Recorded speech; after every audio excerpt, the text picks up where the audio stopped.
Saksi penolong David tegaskan Shane dan AG tak berusaha tolong David saat di TKP.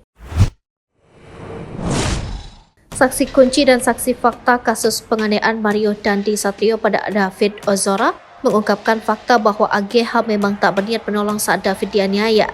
Dari pernyataan saksi, terungkap pula jika AGH membangku David karena disuruh oleh N, orang tua R yang tak lain pemilik rumah yang didatangi David.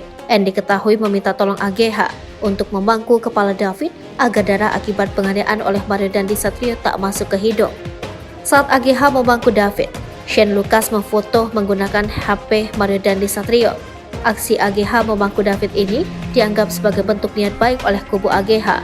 Padahal AGH dan Shane cuma diam ketika David menjadi bulan-bulanan Mario. N pula sosok yang mampu menghentikan aksi kekejaman Mario Dandi Satrio terhadap David Ozora. Sosok itu bukan AGH, melainkan saksi kunci berinisial N yang merupakan orang tua dari teman David. N menceritakan detik-detik saat dirinya menghentikan aksi Mario Dandi Satrio menganiaya David Ozora. Pengakuan N ini disampaikan oleh sang kuasa hukum Muannas Al-Aidid. Muannas Al-Aidid mengungkapkan N dan sang suami R menjadi saksi fakta dan saksi kunci dalam kasus ini. N dan R merupakan orang tua dari teman David.